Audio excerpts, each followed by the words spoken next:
Okay, without further ado, let's do a recap on exchange rates. So there's three types of exchange rates. The first one we are going to look at is what is called a floating exchange rate system. Okay, so a floating exchange rate system is quite straightforward. The value of the currency is solely dictated through demand and supply. So it's market forces that solely set the external value of, for in this case, the pound. There is no government intervention. Okay, so no government intervention. They don't intervene to set a certain target or maintain a certain target.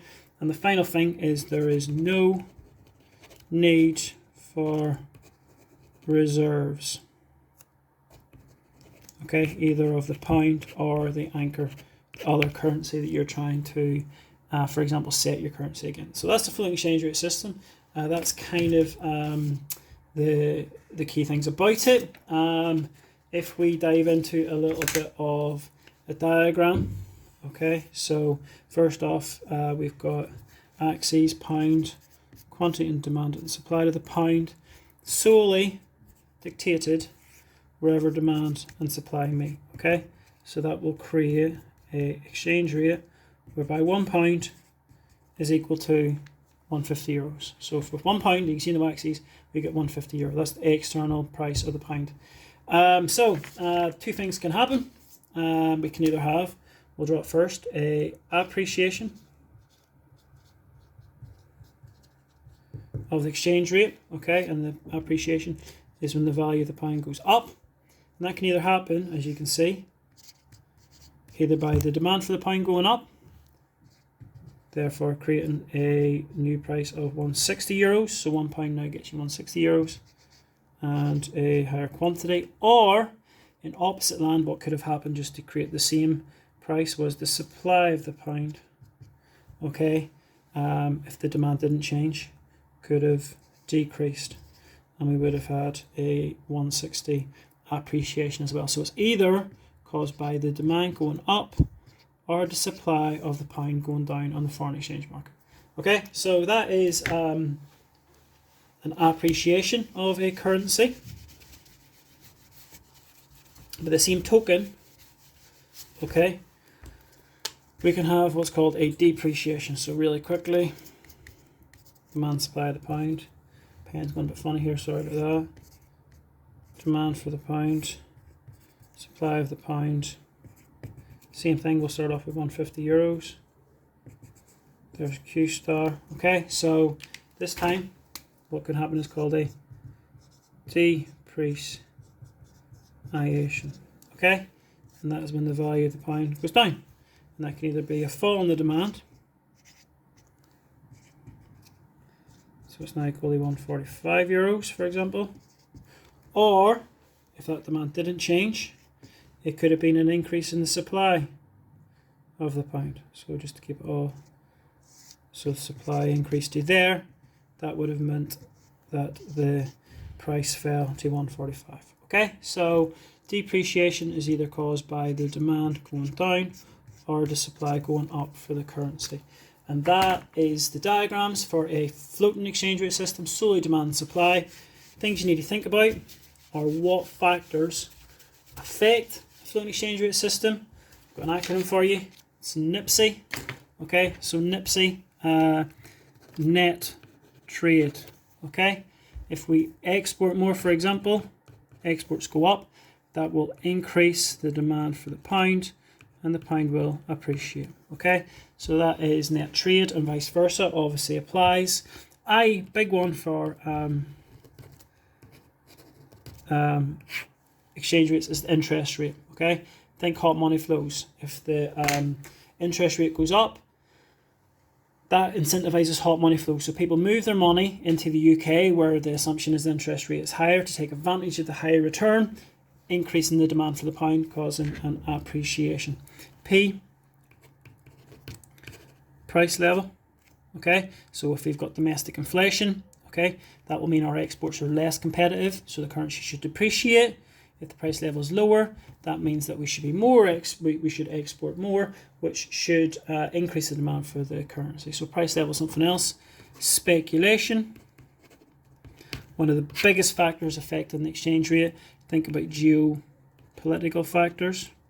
Okay, speculators try and sort of get ahead of the game if they know there's going to be conflict, if they know there's going to be a big interest rate decision, if they know that there's going to be another sort of like Brexit idea, they will try and buy the currency before that happens so that they can take advantage maybe or sell before it happens of the movement. So speculators try and get in ahead of the game and cause changes in the exchange rate and incomes. It's not Y.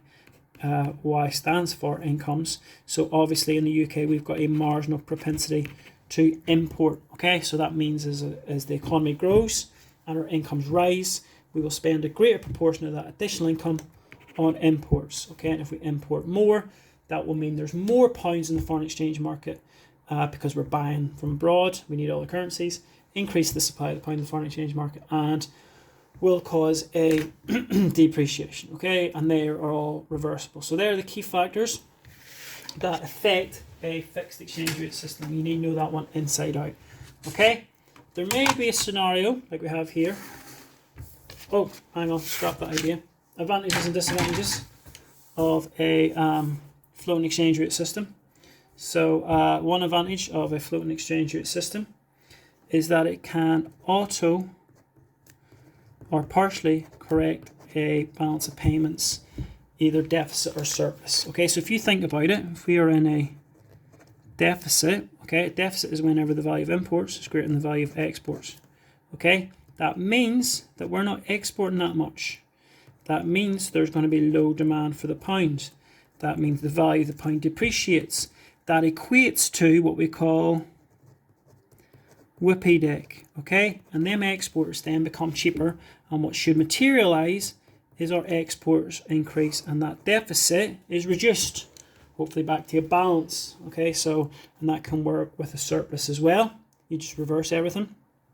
And the second, a second advantage of a floating exchange rate system is that the government or the Bank of England, the central bank, have freedom to set monetary policy to meet domestic issues. Okay, so we'll look at in a second. Some of the big issues with a fixed exchange rate system are that you're sacrificing interest rates and sort of your currency reserves to maintain a target. In a floating exchange rate system, you don't have that to worry about. So you've got complete freedom to do what you want with interest rates and your reserves. And on that, then a third big advantage is there is no need, okay, for currency reserves. Okay, that might make a bit more sense in a minute or two. Okay, there's no need for them currency reserves. It's not expensive. It's completely like sort of the currency just gets on with it. You don't have to intervene. You have to spend a lot of money trying to maintain a certain rate. Negatives then by a similar token. Big negative is that it is very volatile. Okay, so the volatility can really damage, for example, exporters of primary products, for example. So primary products themselves are very volatile in their global price. But if you've got a currency that's very volatile due to geopolitical factors or speculation, you know, it can be really damaging to the incomes of exporters. Speculation, similarly, okay, can really either undervalue or overvalue a currency, which can sort of like artificially damage an economy, because sort of like if you think about it, if you think about China, they have a massive advantage. The currency is really low, which is obviously very good for exports. But by a similar token, if more people bought the yuan and the currency appreciated, that could be very damaging to China, who are very reliant upon their currency being weak. So speculation can be damaging. And a third disadvantage is you can't introduce or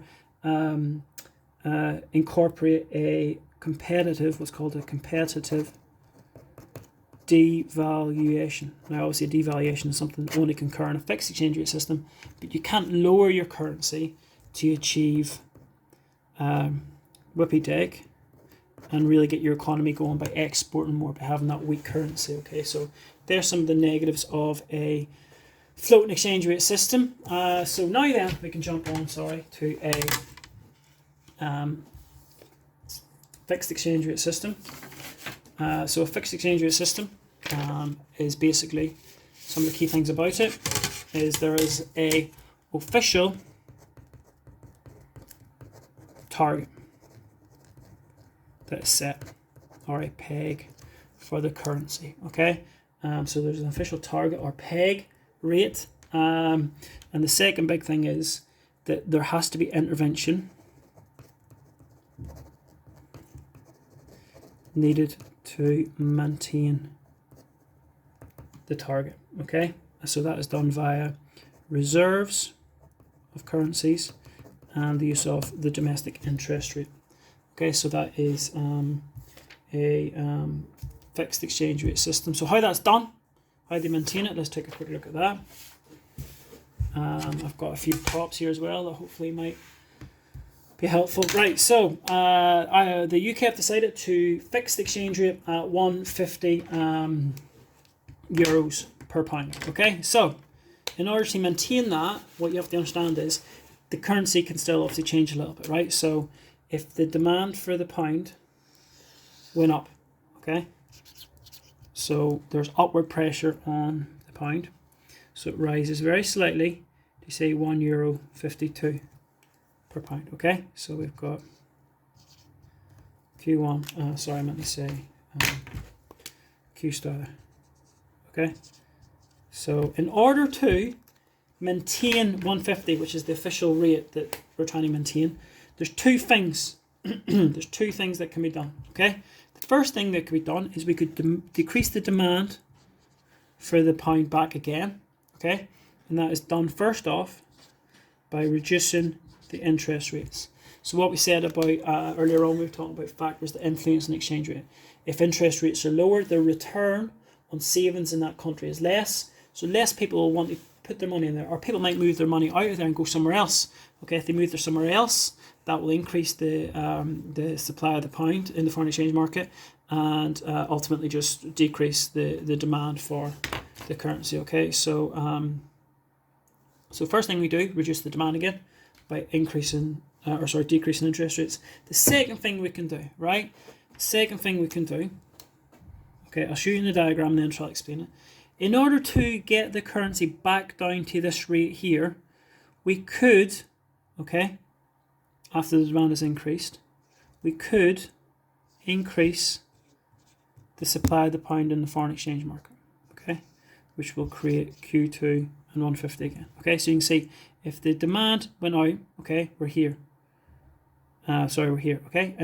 So it's upward. In order to reduce that price back down to 150, we increase the supply of the pound, okay? So increase supply of the pound. And to increase the supply of the pound, what you have to do is buy another currency. So buy currency other. Okay, in this case, it would obviously be euros that we're talking about, okay? Right, so if we look over here at our imaginary foreign exchange market, okay? So I'll try to fit this all on one screen. So we've got an imaginary foreign exchange market, and we've got the Bank of England, okay? Which is here, right? Okay, and the Bank of England have got reserves in a fixed exchange rate of 20 euros and 10 pounds, and this is the foreign exchange market where lots of money, we're just going to do two for now, are circulating around, okay? And I can tell you that the current quantity of euros is equal to, I think I'd say 5 in there, okay? So 50 euros, and the quantity of the pound is 50, okay? So that's how many pounds, and you can see there's 20 pounds and 20 euros in the Bank of England's reserves. Right, so here we go. So if the UK want to increase the supply of the pound, okay, what they will have to do is use their reserve currencies, right? So if they want to take out, buy euros, okay, so buy euros, okay, they buy them. You don't just take it for free, do you? You have to give pounds, okay? So you see that. So they take out from the foreign exchange market, they take out euros, okay, so they've got 10 more euros, but they had to give something in there, so they use the reserves to put in pounds, okay, and you can see the supply of the pound then in the foreign exchange market went up to 60, okay, and that obviously caused the supply to increase in the foreign exchange market and brought that price back down to its, as you can see here, to its target. Okay, so to increase the supply of the pound by buying the other currency. Okay, and if we flip it around for whatever reason, okay, so we had a slightly different scenario. Need to rub all this out quickly. So we had a slightly different scenario. UK want to maintain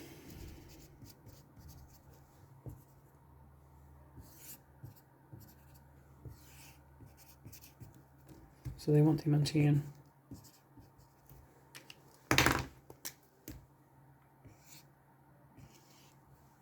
again, we'll just stick to 150 euros.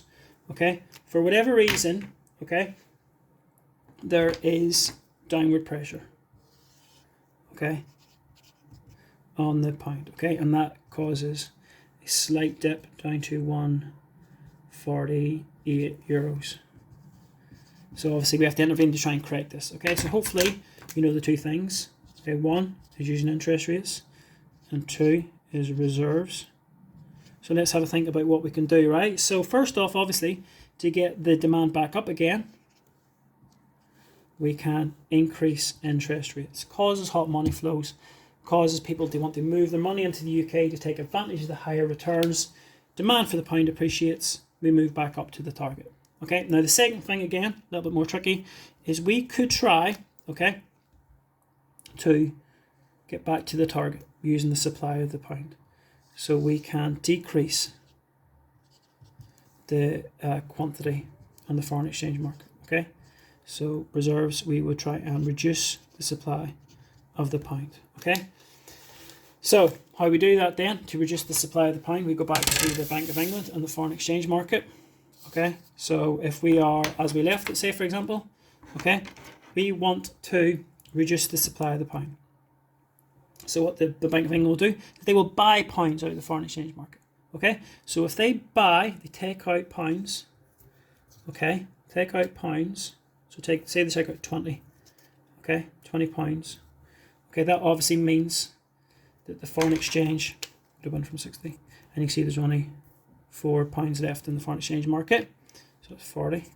But obviously, in regards to that, they had to pay for it. You can't just take it. So they put in euros. Okay, so there's up to 70 euros. Okay, they put 20 in. So they took £20 out, they bought £20 and put 20 euros in. Okay, and that is how they influence the foreign exchange market. We go back up here. Okay, so in this case, in order to reduce the supply of the pound, what they had to do was they bought their own currency. So they bought pounds and they took it out of the foreign exchange market. So that was fixed exchange rate systems. If we have a quick think then about some positives of such a structure, one of the first structure or advantages is certainty. Okay, certainty will be created. Okay, we know there's a fixed or pegged or official rate that will be maintained. That's good for exporters, so they know that there's like that stable price of their product abroad. And also it's quite good because you could have what's called a currency or a competitive, which I said earlier, devaluation. Okay, or actually you can move it any way you want in that regards. A competitive devaluation, right? In a fixed exchange rate system, if the peg is lowered, that is a devaluation. Okay, so that is obviously good. If you think about the fact that you will get whippy deck as an outcome, exports become cheap, it gives you that advantage. Okay, think China, foreign exchange market, export much, very weak currency. You could, by the same token, it wouldn't be a competitive devaluation, but in order to sort out domestic issues, you could have what's called a revaluation. Okay, and that's whenever the peg is moved up. Okay, now bear in mind that obviously leads to spicy. Okay. So imports become cheaper. So that could be if you have domestic inflation, you could revalue your currency, move the peg up so that imports become cheaper, and that puts downward pressure upon cost of production, etc. Okay, so there are two of the main advantages of fixed exchange rate system. Negatives, you have to sacrifice your own domestic monetary policy. Okay, so that means you're using interest rates to sort of keep this target in check. But if you have got like sort of high inflation, you know, you would probably want to obviously increase interest rates, but you might need to lower interest rates to keep your currency under control. So you can see why there's a bit of a sacrifice there, and vice versa, etc. And also, it's very expensive. Okay, so you know you are manipulating the biggest market in the world, the foreign exchange market. So that's going to require you to have a lot of domestic currency, and you know you reserve other currencies to influence the foreign exchange market. So it is very expensive for the government and the Bank of England to try and do, or the central bank to try and do. And our last one, really quickly, a combination of both of these policies. This one's actually quite handy because it's kind of got our lines on it. So the last one is called a managed exchange rate system. So again, we've got the pound, we've got quantity demanded and supply of the pound. Okay, so here it's literally like you can see. So we've got a supply of the pound, we've got a demand for the pound, we've got a going rate for the pound. So that might be, we'll just stick to what we know, €1.50. Now, basically, this is a combination of both. It's like a hybrid theory, right? So you've got a upper limit threshold that it can't rise above. So say the government say it can't go above €2, so it can't get too strong, €2 per the pound, and it's got a lower limit, okay, and say that is €1 is equal to £1. Okay, so basically what happens here is it's a bit of both. So within the thresholds, okay, the demand can increase a little bit, so it can go up to €1 equals 170, for example. It can go down a little bit, so the supply can increase, and the price can go down to say €120. It's only if it gets close to the lower limit and the bottom limit, the government will intervene to keep it in that the brackets, which is the theory that we looked at earlier on. So they would use interest rates and influence the foreign exchange market only if it gets close to both these brackets, and that brings together the advantages and disadvantages of both. It kind of cancels the disadvantages of each policy out. So there's obviously stability, there's some degree of flexibility in regards to the balance of payments, etc. There's some stability, and obviously because the lower limit you can adjust, you know, it can obviously go down and give you a bit of a domestic advantage. I'm just thinking, yeah, just checking if everything covered there. That's everything for the exchange rates. Floating, fixed, and this one is managed. Yeah, get that sorted.